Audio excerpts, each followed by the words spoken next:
Hi hello viewers, welcome to another vlog.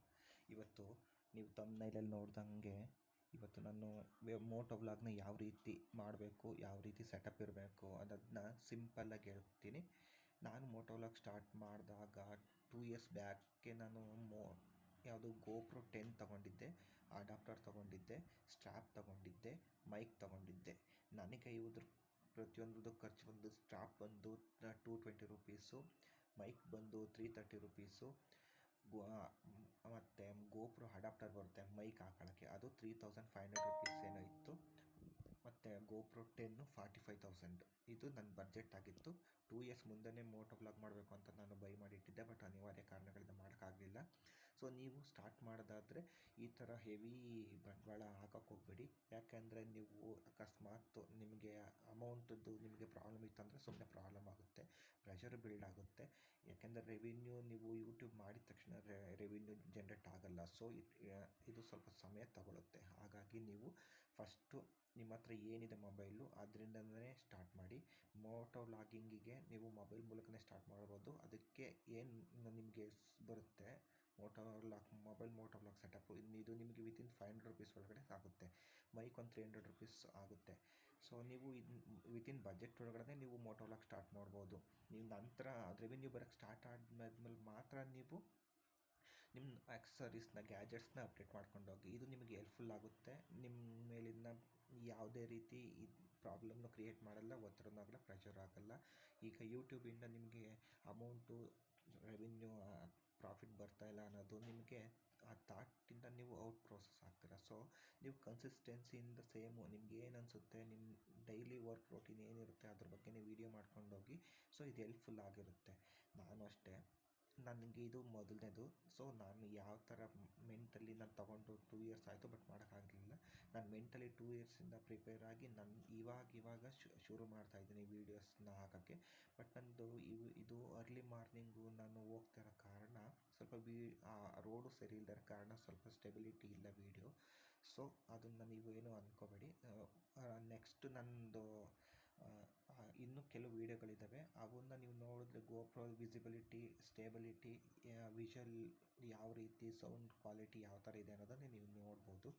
So ಹಾಗಾಗಿ ಇದು first ನೀವು ಮೋಟೋ ವ್ಲಾಗ್ ಸ್ಟಾರ್ಟ್ ಮಾಡೋದಕ್ಕಿಂತ ಮುಂಚೆ ಮುನ್ನೆಚ್ಚರಿಕೆ ಇಟ್ಕೋಬೇಕು. ಯಾಕೆಂದರೆ ಸ್ಟಾರ್ಟಿಂಗ್ಗೆ ನೀವು ಏನಾರು ಹೆವಿ ಬಂಡವಾಳ ಆಯಿತು ಅಂದರೆ ಫಸ್ಟ್ ನೀವು ಡಿಸ್ಟರ್ಬ್ ಆಗೋದೇ ಪ್ರಾಫಿಟ್ ಬರ್ತಾಯಿಲ್ಲ ಅಂತ. ಸೊ ಹಾಗಾಗಿ ಎಲ್ಲ ವೀಡಿಯೋಗಳು ನಿಮ್ಮವು ವೈರಲ್ ಆಗಲ್ಲ, ಇಲ್ಲ ಎಲ್ಲವೂ ವ್ಯೂಸ್ ಜಾಸ್ತಿ ಬರಲ್ಲ. ಅದು ಟೈಮ್ ಮೇಲೆ ಡಿಪೆಂಡ್ ಆಗುತ್ತೆ. ನೀವು ಯಾರ್ಯಾರು ನೋಡ್ಬೋದು, ನೋಡದೇ ಇರಬೋದು. ವ್ಯೂಸ್ನ ನಾವು ಎಕ್ಸ್ಪೆಕ್ಟ್ ಮಾಡೋಕ್ಕಾಗಲ್ಲ, ಇಷ್ಟೇ ಬರ್ಬೋದು, ಅಷ್ಟೇ ಬರ್ಬೋದು ಅಂತ. ಬಟ್ ನಾವು ಕನ್ಸಿಸ್ಟೆನ್ಸಿ ಮೂಲಕ ವೀಡಿಯೋ ಅಪ್ಲೋಡ್ ಮಾಡ್ಕೊಂಡು ಹೋಗ್ತಾಯಿದ್ರೆ ವ್ಯೂಸ್ ಜಾಸ್ತಿ ಹೋಗ್ತಾ ಇರುತ್ತೆ. ನೀವು ಬೇಕಾದರೆ ಯೂಟ್ಯೂಬಲ್ಲಿ ಬೇಕಾದರೂ ಪ್ರಮೋಟ್ ಮಾಡ್ಕೋಬಹುದು. ಅದಕ್ಕೂ ನೀವು 500 ರುಪೀಸ್ ಮಿನಿಮಮ್ ಇರುತ್ತೆ. ಸೊ ನಿಮ್ಮ ಬಜೆಟ್ಗೆ ಅನುಕೂಲ ಇದ್ದರೆ ನೀವು ಮಾಡ್ಕೋಬೋದು, ಅದೇನು ಪ್ರಾಬ್ಲಮ್ ಇಲ್ಲ. ನೋಡಿ, ನಿಮ್ಮ ಅನುಕೂಲ ಯಾವ ರೀತಿ ಇರುತ್ತೆ ಆ ರೀತಿ ನೀವು ವೀಡಿಯೋನ ಪ್ರಮೋಟ್ ಮಾಡಿದ್ರೆ ಮಾಡಿ, ವೀಡಿಯೋ ಅಪ್ಲೋಡ್ ಮಾಡಿ. ವೀಡಿಯೋ ಮಾತ್ರ ಕನ್ಸಿಸ್ಟೆನ್ಸಿಯಾಗಿ ಅಪ್ಲೋಡ್ ಮಾಡಿ, ಕ್ವಾಲಿಟಿ ಇರಲಿ. ಕ್ವಾಂಟಿಟಿಗಿಂತ ಕ್ವಾಲಿಟಿ ಇಂಪಾರ್ಟೆಂಟು. ಸೊ ಕ್ವಾಲಿಟಿ ಕಡೆ ಗಮನ ಕೊಡಿ.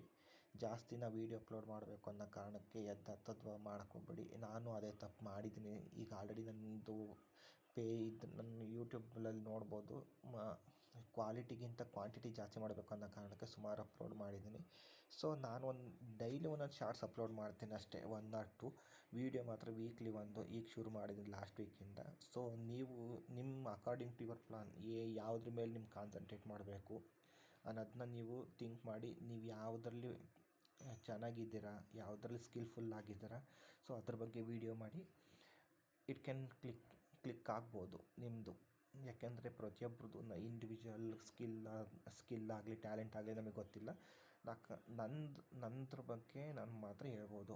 ಯಾಕೆಂದರೆ ನಾನಿವಾಗ ಸ್ಟಾರ್ಟಿಂಗಿಂದ ಕಲಿತಾ ಇರೋದ್ರಿಂದ ನನಗೆ ಅದ್ರ ಬಗ್ಗೆ ಐಡಿಯಾ ಇಲ್ಲ. ನಾನು ನೋಡಿನೇ ಕಲಿತಾ ಇರೋದು. ಸೊ ಹಾಗಾಗಿ ನಾನು ಏನು ನೋಡಿದ್ದೀನಿ, ನಾನು ಏನು ಕಲಿತಿದ್ದೀನಿ ಅದ್ರ ಬಗ್ಗೆ ನಾನು ನಿಮಗೆ ಸಜೆಷನ್ ಕೊಡ್ಬೋದೇ ಹೊರತು ಎಕ್ಸ್ಟ್ರಾ ಏನೂ ಇಲ್ಲ. ಸೊ ನೀವು ಕಲಿತಾ ಕನ್ಸಿಸ್ಟೆನ್ಸಿಯಾಗಿ ವರ್ಕ್ ಮಾಡ್ಕೊಂಡೋಗಿ, ಇಟ್ ವಿಲ್ ಹ್ಯಾಪನ್. ಯಾಕೆಂದರೆ ಕನ್ಸಿಸ್ಟೆನ್ಸಿ ಎಂಥ ಟ್ಯಾಲೆಂಟು ಬೀಟ್ ಮಾಡುತ್ತೆ ಅನ್ನೋದೊಂದು ಮಾತಿದೆ. ಸೊ ಹಾಗಾಗಿ ನೀವು ಕನ್ಸಿಸ್ಟೆನ್ಸಿಯಿಂದ ಕ್ವಾಂಟಿಟಿಗಿಂತ ಕ್ವಾಲಿಟಿನ ಇಂಪ್ರೂವ್ ಮಾಡ್ಕೊಂಡೋಗಿ. ನೀವು ಇಂಪ್ರೂವ್ ಆಗುತ್ತೆ. ಸೊ ಯಾವುದ್ರ ಬಗ್ಗೆ ನಾನು ಭಯಪಡೋ ಅವಶ್ಯಕತೆ ಏನಿಲ್ಲ. ನಂದು ಆಗ್ತಾಯಿಲ್ಲ, ಅವ್ರದ್ದು ಆಗ್ತಾಯಿದೆ, ಅವ್ರದ್ದು ಅಷ್ಟು ವ್ಯೂಸ್ ಬರ್ತಾಯಿದೆ, ಇಷ್ಟು ವ್ಯೂಸ್ ಬರ್ತಾಯಿದೆ ಅಂತ. ಪ್ರತಿಯೊಬ್ಬರು ಅವ್ರವ್ರು ಕಷ್ಟಪಟ್ಟಿದ್ದಾರೆ. ಆ ಸಮಯಕ್ಕೆ ತಕ್ಕನಾಗಿ ಏನು ಸಿಗಬೇಕು ಅದು ಸಿಗುತ್ತೆ. ಸೊ ತಾಳ್ಮೆಯಿಂದ ಇರಿ, ತಾಳ್ಮೆಯಿಂದ ವೆಯ್ಟ್ ಮಾಡಿ, ನಿಮ್ಮ ಕೆಲಸನೇ ನೀವು ಮಾಡ್ಕೊಂಡೋಗಿ ಅಷ್ಟೇ.